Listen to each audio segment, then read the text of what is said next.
नमस्कार सर। नमस्कार जी। सर क्या नाम है आपका? मेरा नाम रतन लाल वर्मा। रतन लाल जी, आप कहाँ से हैं? मैं बिजवासन दिल्ली से।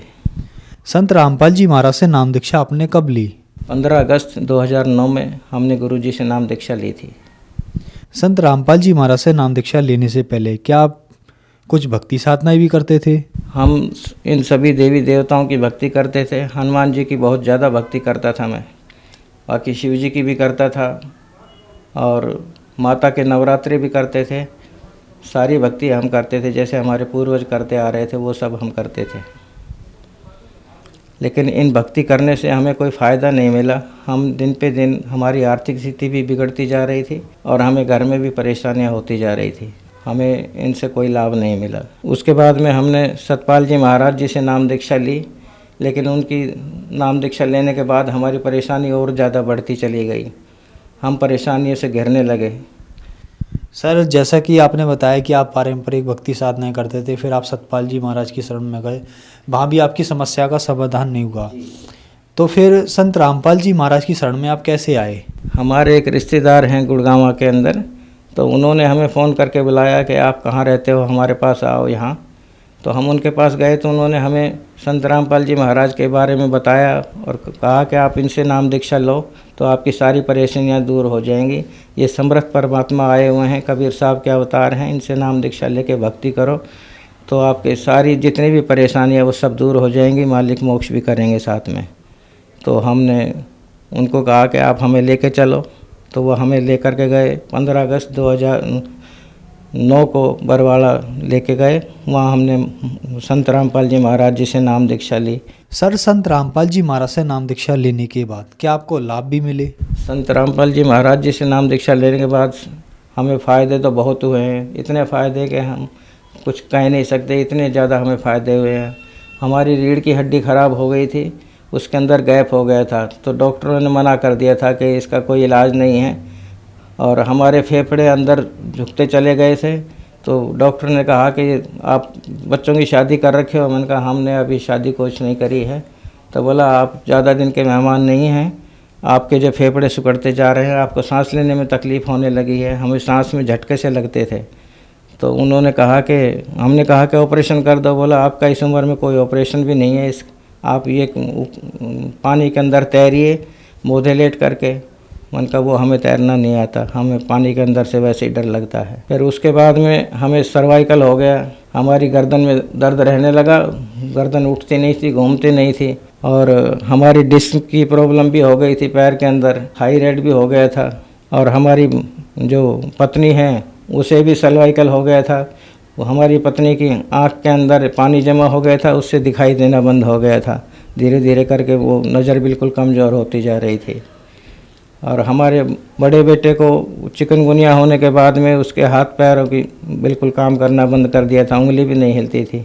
हम गुड़गांव पत्नी को लेके गए और वहाँ हमने इलाज कराया, तो उन्होंने हमें बोल दिया कि आप दिल्ली चले जाओ, वहाँ इसका इलाज होगा, ऑपरेशन होगा आँख का, जो भी होगा वहाँ बताएंगे। वहाँ हम गए तो उन्होंने कहा कि 12,500 रुपये का इंजेक्शन लगेगा आँख के अंदर, और उससे हो सकता है ठीक हो जाए। 3 इंजेक्शन ये लगेंगे, अगर 80% ठीक हो गया तो हो गया, नहीं हो तो नहीं भी होगा, कोई ज़रूरी नहीं कि ठीक हो जाए ही हो जाए। फिर हम संत रामपाल जी की शरण में आने के बाद में हमारे ये सारी बीमारियों का समाधान हो गया। मालिक ने हमें सब बिल्कुल ठीक कर दिया, हमारा सर्वाइकल का दर्द भी ठीक कर दिया, हमारी जो रीढ़ की हड्डी में प्रॉब्लम थी, गैप हो गया था, वो भी ठीक हो गया, और हमारी पत्नी की आँख में जो पानी जमा हो गया था, नज़र कमज़ोर होती जा रही थी, वो भी ठीक हो गई, और भगतमती को भी सर्वाइकल हो गया था, वो भी बिल्कुल ठीक कर दिया मालिक ने।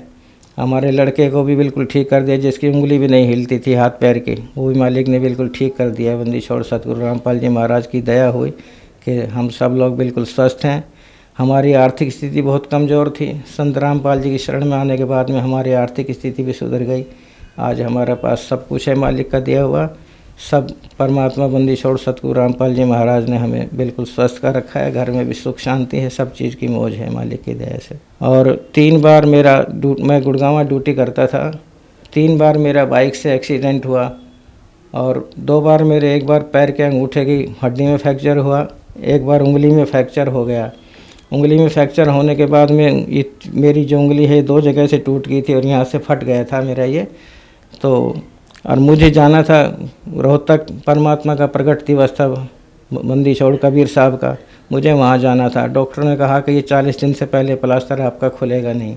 तो हमने कहा कि हमें तो वहाँ जाना है, आप हमारा प्लास्टर खोल दो। बोला आपको ख़तरा है इससे, ये आपकी हड्डी और ज़्यादा ख़राब हो जाएगी। मन का जो भी हो वो परमात्मा ठीक करेंगे, बंदी छोड़ सतगुरु रामपाल जी महाराज स्वयं देखेंगे, आप हमारा काट दो, उनसे बड़ा कोई डॉक्टर नहीं है। तो उन्होंने हमारा प्लास्टर काट दिया और हम रोहतक चले गए।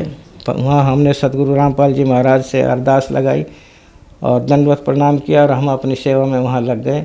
ये हमारा हाथ रोज़ भीग जाता था, रोज़ पट्टी उतर जाती थी, लेकिन परमात्मा ने हमें पता ही नहीं पड़ा ये हमारा कब जख्म भर गया, कब हड्डी ठीक हो गई। आज ये बिल्कुल ठीक है हमारा हाथ, और ना कोई हमने दवा ली इसकी, उसके बाद में ना कोई कुछ कराया। बंदी छोड़ सतगुरु रामपाल जी महाराज ने हमें बिल्कुल स्वस्थ कर दिया। आज हम बिल्कुल सुखी हैं, हमारी आर्थिक स्थिति भी ठीक है, बेटा भी सुखी है, हमारी पत्नी भी सुखी है, हमारा काम धंधा भी ठीक है मालिक की दया से। बंदी छोड़ सतगुरु रामपाल जी महाराज की शरण में आने से पहले मैं बीड़ी सिगरेट तंबाकू का सेवन करता था, बहुत ज़्यादा करता था।